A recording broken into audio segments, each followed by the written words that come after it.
G'day, John for the Hot End. Today, something a little bit different. We try and keep things different. Today is a direct comparison, shootout if you like, between the JGaurora A5S and the Creality CR10S. And this will also include an update on what's happened with these printers. Okay, see you soon.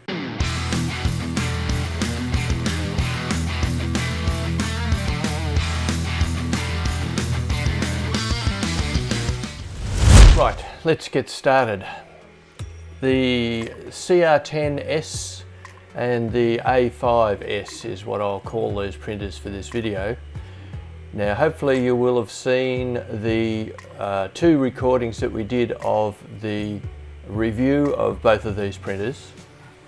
This is an update for what's happened because, as you know, we continue to print with printers that we like to try and get some sort of feel for how they're going to go in the real world. And it's also a test between the two.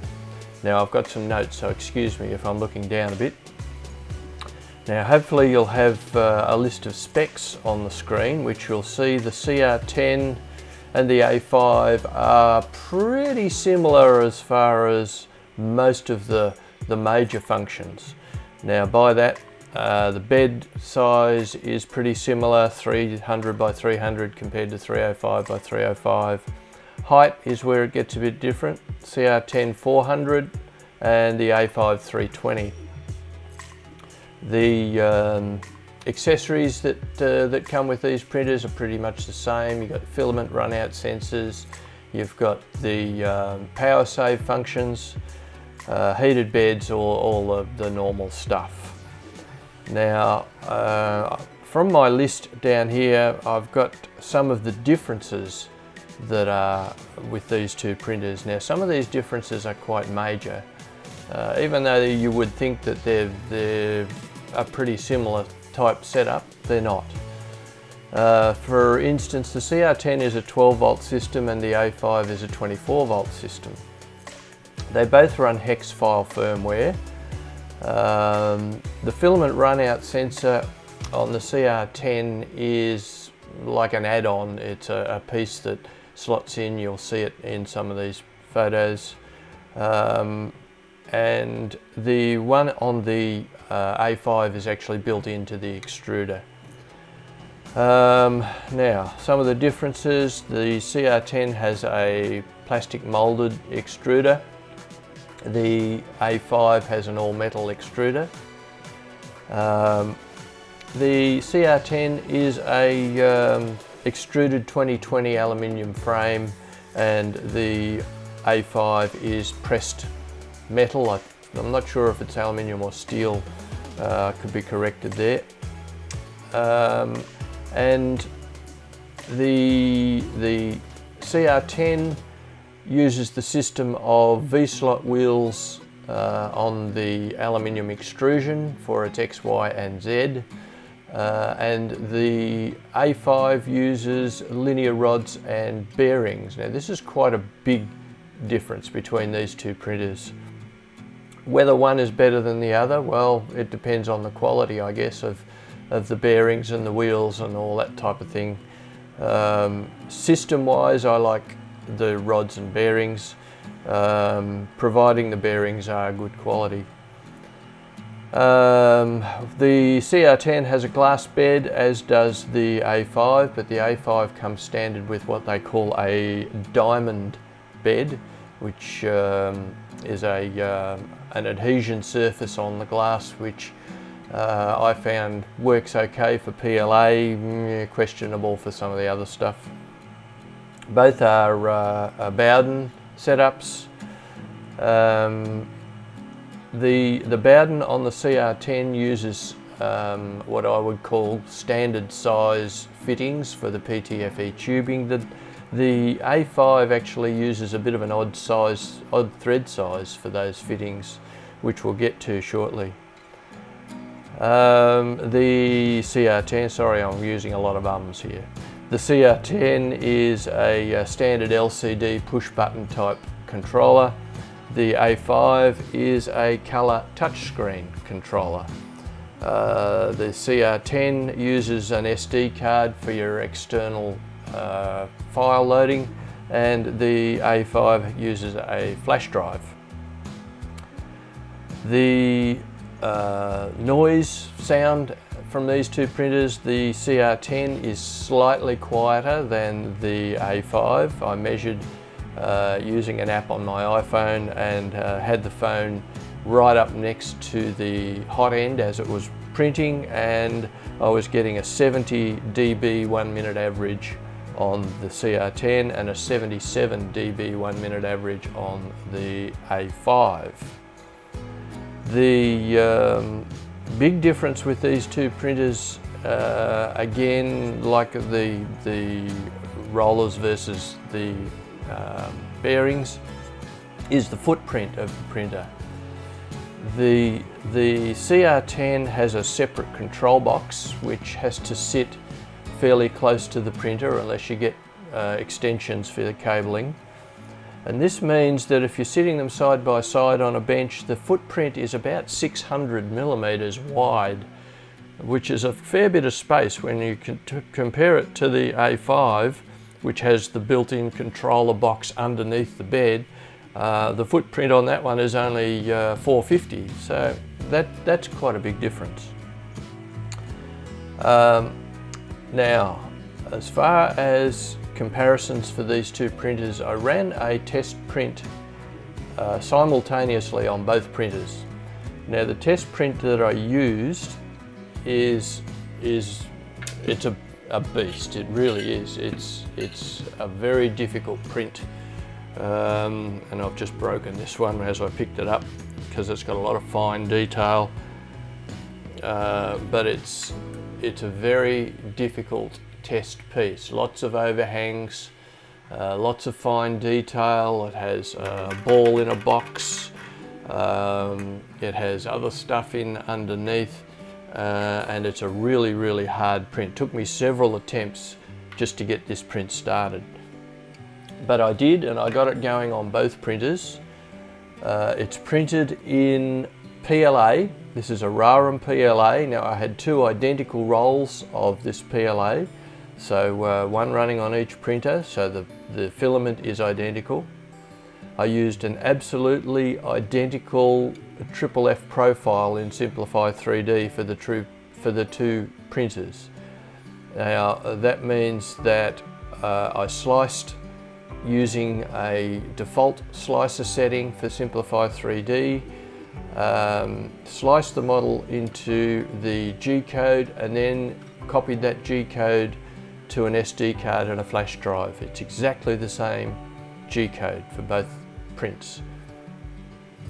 There were no tweaks involved, no setting changes, no acceleration, jerk modifications, print speed modifications, extruder modifications, E-steps. Everything was completely standard, straight out of the box. Absolutely nothing done to either of these printers, except I did have a modified cooling fan on the CR10. Now, the only reason I left that on for this test was because I couldn't find the original one that I took off it to put back on. But everything else on these printers was completely stock standard.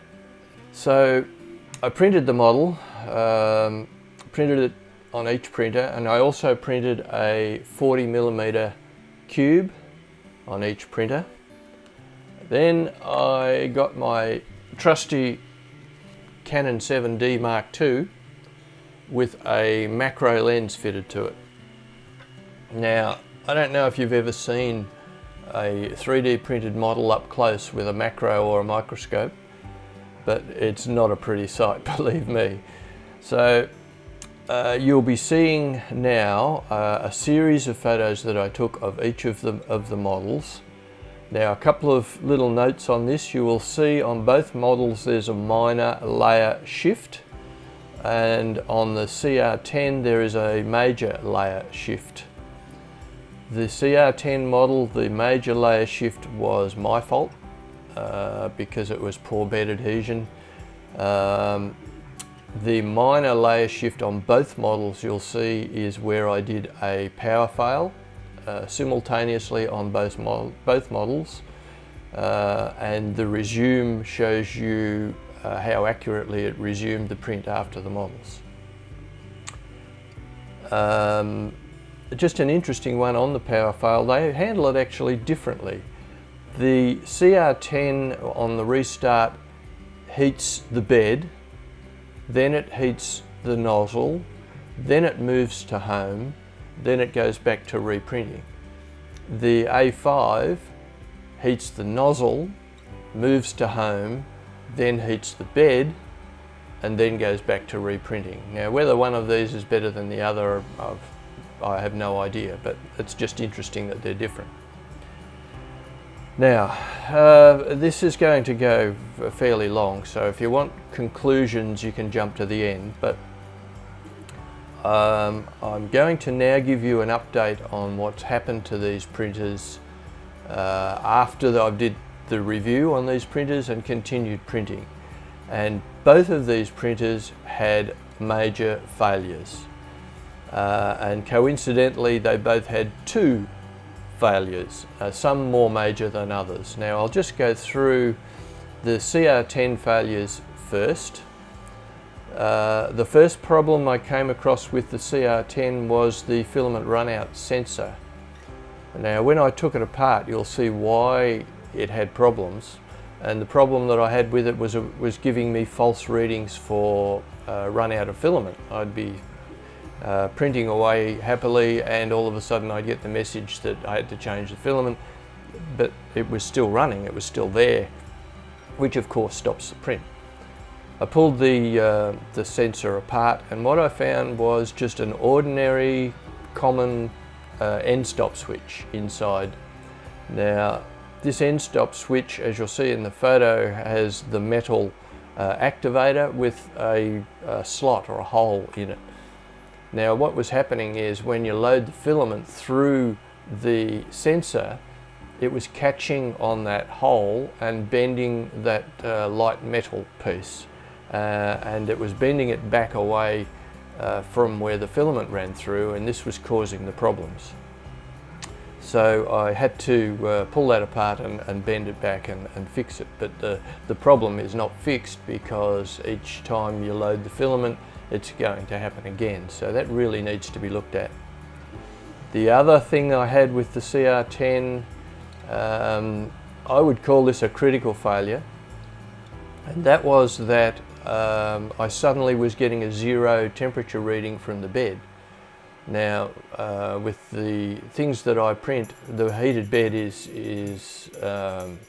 it's important. I always print with the heated bed, excuse me, and with a 0 reading on the thermistor, then I have no heated bed. Now, you might think this is a problem that comes up quite regularly with 3D printers. The thermistor has failed. Well, that's what I thought too. Until I got out my trusty multimeter and started at the thermistor and did some resistance readings, because as you probably know, a thermistor is basically just a resistor, and the thermistor was fine. Okay, I moved back along the wiring of the thermistor and tested the various wiring points and the connections, and it was still fine. Went back to the socket on the control box where it plugs into the back, tested each side of that socket, and it was still fine. So I ended up going right back to where the thermistor actually connects to the pins on the board of the printer. And what had happened was, for some reason, there was a very bad solder connection on one of the little metal pieces that fit inside the plastic socket that fits onto the bed. So I think they call it a dry solder or something like that, but that's where the problem was. So it was an easy fix. I just fixed the connector, but finding the problem was the problem. For someone that didn't have any experience in finding this sort of thing with electronics and using multimeters would have thrown their hands in the air and said this printer is crap, and it would have either sat in a corner or there'd be multiple backwards and forwards with their supplier and the manufacturer and trying to get warranty work and all the rest. You all know what I'm talking about. So for me it was an easy fix, for others maybe not. So they were the two failures that I had on the CR10, which I fixed, and it is happily printing away again. The failures on the A5, on the other hand, were both critical failures. The first one, and I alluded to it before, was the Bowden tube holder on the top of the extruder. Now, for some reason, the plastic insert in that Bowden tube holder let go, and the Bowden tube kept pushing out of the top of the extruder. Now, I've since found that this is quite a common occurrence with this printer, and the problem here was to try and get a new one to fit the extruder, because it's a very odd size. It sort of wasn't M5, it wasn't, well, I don't think it was M8, it wasn't 3/8. I had a lot of trouble. I've got a couple of different sizes ordered to see if I can see exactly what size it is, but I know others have tried and it's been, although the size they've got right, the threads were different, and yeah, all sorts of problems. So what I ended up doing was sleeving the inside thread of the top of the extruder and force screwing an M5, I think it was, connector into the top of the extruder, and that is still working fine and everything is okay with that. But it is a critical failure. You can't print if the PTFE tubing keeps pushing out of the top of the extruder. The other failure on the A5 was a doozy. When I did the review, I said there were no 3D printed parts on the A5. Well, I was wrong. Inside the control box, where the Y-axis is, the belts that drive the Y-axis were connected via a 3D printed part. This part doubled as the tensioner for the Y-axis belt, and you'll see some photos, but I still have it here.